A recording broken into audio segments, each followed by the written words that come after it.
Arthur's Thanksgiving by Marc Brown.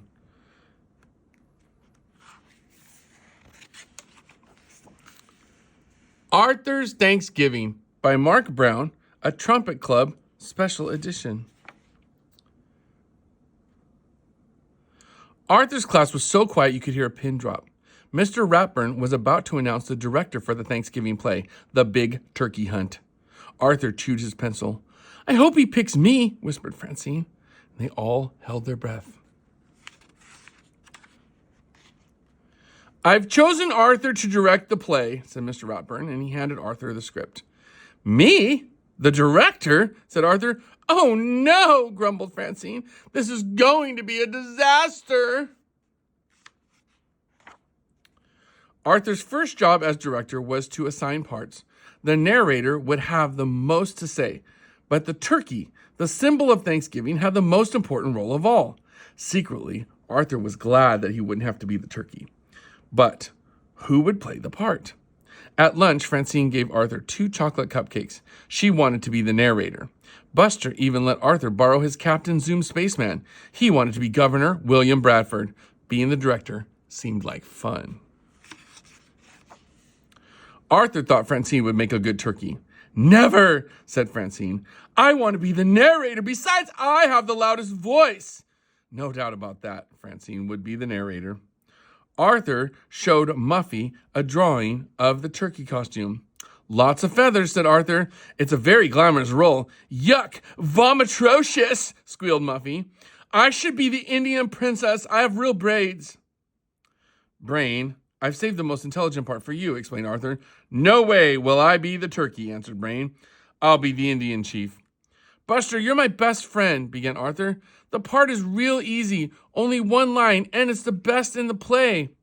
"I want to be Governor Bradford," said Buster. Arthur was so desperate that he even asked Binky Barnes. "The turkey is a strong and powerful animal," argued Arthur. "Yeah, without saying a word, it can make you look like a fool in front of the entire school," said Binky. The play was only 6 days away. Where would Arthur find a turkey? Arthur knew he could count on his family. "I'd love to be the turkey," said his father, "but I have a dentist appointment that I don't want to miss." The world is full of turkeys," joked his mother. "You should be able to find one." "I wouldn't be caught dead in that outfit," said his sister DW. "Let's talk turkey," said Arthur over the PA system at school. "The best part in the Thanksgiving play is still open. If you're interested, please come to the office at once." No one came to the office. In fact, the principal left the office laughing. Arthur put posters in the cafeteria. He placed ads in the school paper, and nothing worked. Arthur had other problems too. Muffy complained about everything. "I should be narrator. My parents are paying for the cast party," she whined. Francine would not take off her movie star glasses.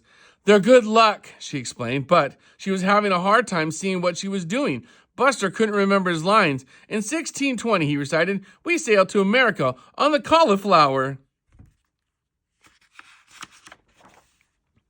The rehearsals went from bad to worse.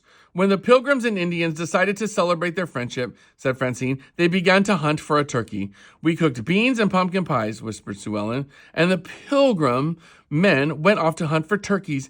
"We made cornbread and pickled cranberries," said Muffy. "Oops!" And the Indian braves went on their own turkey hunt.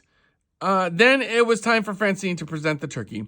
"When the Indians and Pilgrims finally found a turkey," she began, "there was great rejoicing. Today, when we think of Thanksgiving, we think of turkey." She glared at Arthur. "Don't worry," Arthur promised. "I told you I'd find a turkey in time." At last resort, Arthur decided to rent a turkey, but that wasn't such a good idea. "If you don't get a turkey by tomorrow performance," said Francine, "I quit." Everyone agreed. No turkey, no play.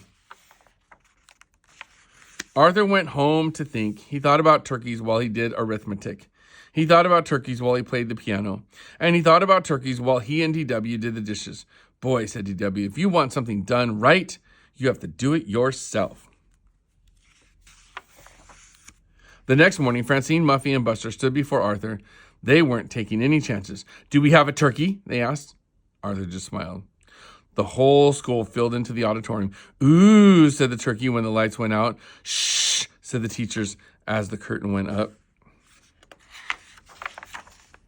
In 1620, we sailed to America on the Mayflower, recited Buster proudly. Phew, said Arthur. The play continued smoothly. Muffy didn't drop the cranberries. The Brain had his costume on correctly. Sue Ellen said her lines in a loud, clear voice, and Francine had even taken off her movie star glasses. Then it came time for Francine's big speech. She crossed her fingers and began. When the Indians and Pilgrims finally found a turkey, there was great rejoicing. And today, when we think of Thanksgiving, we think of turkey. There was a lot of fumbling behind the curtain. Arthur took a deep breath. He walked on stage, and as soon as he did, the audience began to laugh. Arthur turned bright red. This was going to be even worse than he thought it would be. The turkey, Arthur began. A symbol of togetherness and Thanksgiving, said a chorus of voices behind him. Arthur turned around and smiled. I guess Mom was right. The world is full of turkeys. Okay, turkeys all together now. Let's hear that last line loud and clear. Happy Thanksgiving.